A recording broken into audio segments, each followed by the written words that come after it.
በዱንያ ላይ እንደ ነብዩ ሰለላሁ ዐለይሂ ወሰለም መከራ ይቀመሳል የለም እኮ ወላሂ። በህይወት እያሉ ረሱል ሰለላሁ ዐለይሂ ወሰለም 6 ልጆቻቸውን ቀብረዋል። በጣም የወዷትን ሚስታቸውን ኸዲጃን ቀብረዋል።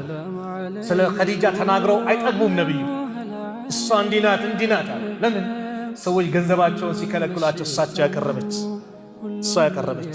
ሲክድቧቸው ነብዩ ላይ እሷ ያመነች ቀድማ አብሽር ብላ ነብዩን ከጎናቸውና ያበሰረች። ልጆች አላህ 6 ልጆች የለገሳቸው ከኸዲጃ እሳቸው ሞቱ። በዲን ጉዳይ ደግሞ ሲከራከርላቸው የነበረ አብሽር ወንድሜ ሲል የነበረ አጎታቸው እስልምናን ሳይቀበል ሄደባቸው። ነብዩ ሐዘን እሳቸው ላይ መጣ። እንደ ነብዩ መከራ ይቀመሰ የለም። ሀገራቸውን ለቀው ተሰደዋሉ። ራሳቸውን ስተወድቋሉ ከድብደባ ብዛት። እንደሳቸው ታጋሽ ማንም የለም። ይህንንም ስለኖሩት ሰሃቦቻቸው ከነሱ ብዙ ተማሩ። አንድ ሴት በአንድ ጦርነት ላይ አባቷን፣ ልጇን፣ ወንድሟን አጣች።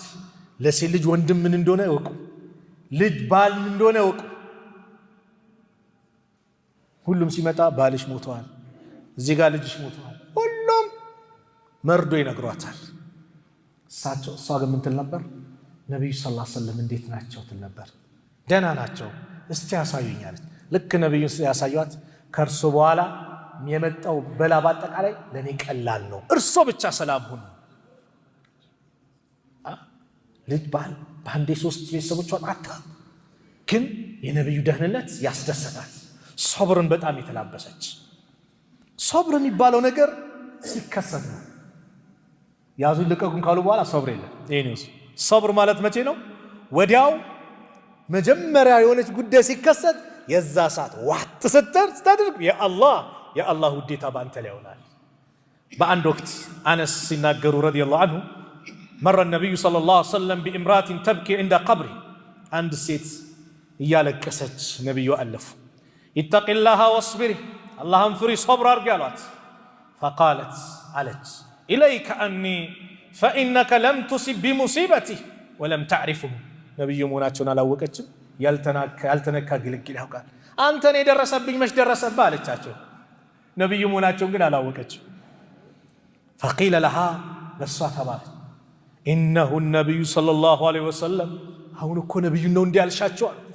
ፈአተት ባበ ነብዩ ሰለላሁ ዐለይሂ ወሰለም፣ ነብዩ ቤት መጣች። ፈለም ተጅድ ዐንደሁ በዋቢን፣ በር ምናምን የሚጠብቅ ዘበኛ አላገኘችም። ዝም ብዬ ገባሁ አለች። ፈቃለት ለም አዕሪፍከ፣ አላወቅኩም እኮ አንተ አላህ መልክተኛ ይቅርታ አድርግልኝ አይነት ነገር ስትል፣ ፈቃል ኢነማ ሰብሩ እንደ ሰድመቲል ኡላ፣ ሰብር ማለት መጀመሪያ ክስተቱ ሲከሰት ነው። ዋት ስታደርገው ሰብር ማለት የዛኔ ነው። ከሰለፎች አንድ ዓሊም ከቀደምቶቹ አንድ ሴት አገልጋይ ናት። ትኩሷ ከነብረቱ ሳታቅ ለቀቀችባቸው። እንዴት እንደሚለበልብ አስቡት። ወልካዚሚን አልገይዝ አለች። የአላህ ባሮች እኮ መከራ የተለያየ ነገር ሲመጣ ቁጭታቸውን ዋጥም ያደርጉ ነው የሚል የቁርአን አንቀጽ ቀራች። ውጭ አለዋል በተግባር ነበር የሚሉት። ወልዓፊና አን ናስ፣ ሰዎችንም ይቅር የሚሉ ናቸው።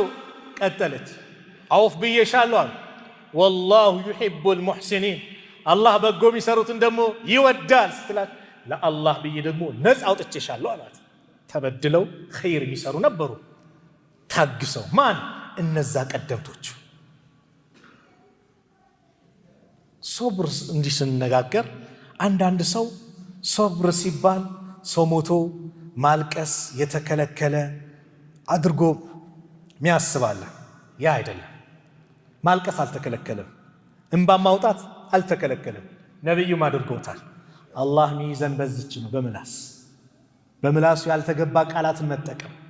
በአንድ ወቅት ነብዩ ሰለላሁ ዐለይሂ ወሰለም ልጃቸው ዘይነብ ነብዩ ሰለላሁ ዐለይሂ ወሰለም ዘንድ ላከች። ልጇ ሊሞት ቀርቧል፣ በጣም ደክሟል። ወደ ነብዩ ሰላምታ አቅርባ እንዲመጡ ስትል ነብዩ ሰለላሁ ዐለይሂ ወሰለም አሉ ኢነ ሊላሂ ማ አኸዘ ወለሁ ማ አጣ ወኩሉ ሸይን ዐንደሁ ቢአጀሊን ሙሰማ ፈልተስቢር ወልተሕተሲብ። አላህ